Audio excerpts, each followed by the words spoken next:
How has that kind of changed your day-to-day?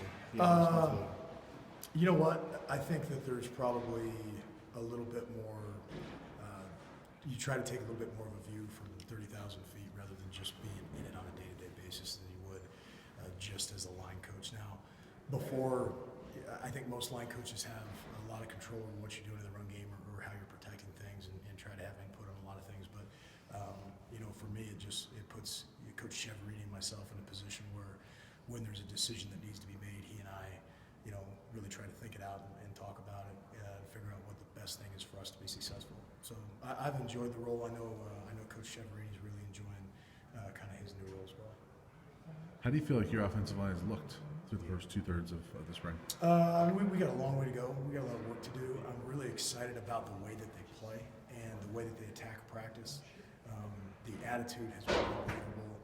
They're very eager to learn, just being a little bit of a younger group. And I feel like some of the older guys really relish the opportunity to be in a leadership role. You know, particularly Aaron Hagler and Josh Kaiser, I don't think felt really comfortable being leaders in the past. And those guys love that, you know, and they really do a good job of helping the young guys rather than kind of giving them crap or maybe, you know, being a little bit separated from them. And that's a hard thing because you got to develop leadership, but I really feel like some guys really want to do it, and those two guys definitely want to do it. So when they get into that kind of role, does that make them a better player as well? I think that anytime you have the opportunity as a player to coach other players, it helps you learn better what is expected of you schematically, fundamentally. I find myself doing that when I go speak at clinics, or sometimes when I'm teaching a new technique. Sometimes I'm learning while I'm teaching, and I think that happens to those guys as well. They get in front of the room where they get with a younger guy and try to explain something maybe when I'm coaching another guy, and I feel like it helps solidify what they know, you know, how much is expected from them. You often talk about getting those linemen to be 5 guys as one. How hard is it to get that in the spring, especially when you've got guys that are out, like Tim's not out there and a couple of guys have been banged up a little bit? Sure. I mean, you end up developing it with other guys. And I think that you can have, you know, really what we're talking about is the guys that play next to each other, right? And so sometimes you can have 2 guys that have really good chemistry, but you know that you can put another guy in there and he's got a piece of knowledge with that guy from the spring or taking a lot of reps with him in training camp. And I think it's important that the guys understand how each guy kind of fits into a double team or what the pluses and minuses or weaknesses of a certain tackle are and how long they need to hang on a 4-eye or something like that. But at the end of the day, I think if they have a lot of playing experience, if they've been through it, you know, a guy like Will Sherman hasn't played in a game, but he has taken so many reps because he wasn't on scout team a lot in the fall. He and Colby were with the 1s and 2s a fair amount. So those guys have taken a lot of reps in practice. They're doing a good job with that in spring ball here. And so I think that they're developing some of that. And having said that, you got to get into a game to figure out what you really have. So, With Colby Purcell, how is his development coming along, and how hard is it for a redshirt freshman to be in that role?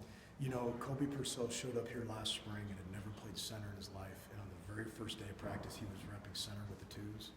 And I could tell on that day he was going to be a pretty good player because he went out there and didn't blink.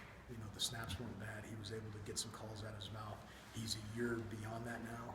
And so he's had a spring ball, he's had a training camp, he's had a season, he's had a winter condition, now he's had another spring ball. And so that's one of the big advantages of gray shirting is that a guy like him gets a tremendous opportunity to get all of those reps before he ever gets out of the field. And so he's done a nice job. He's got a ton of things to work on and get better at, but the great thing about him is he tries to do exactly what you tell him, both in the weight room, in the classroom, or out on the field. So I'm excited about where he's headed. We've just got a long way to go. Feel like you're building some depth up front. Yeah, absolutely. And that's, you know, I think a couple of springs ago, Jeremy was out for the spring, and there were some people that were worried about that, but I was excited about the opportunity to put someone else in there, and that helped us develop a guy like Josh Kaiser into playing some different positions. So that's kind of where we're at right now is Tim's not in there, Kanan's not in there, there's some other guys that are out, and now these other guys got to play, and they've got to take opportunities, and I promise you I'm more excited about doing it in the spring than I am in the fall. We've seen Aaron on both sides on the right. How's he looking on the left? How's he handling that transition? I think he would probably tell you that he feels a little bit more comfortable there.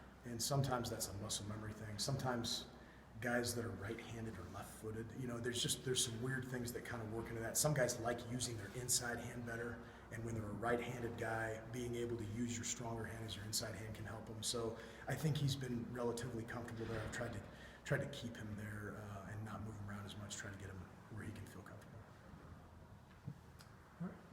Thank you. Thank you.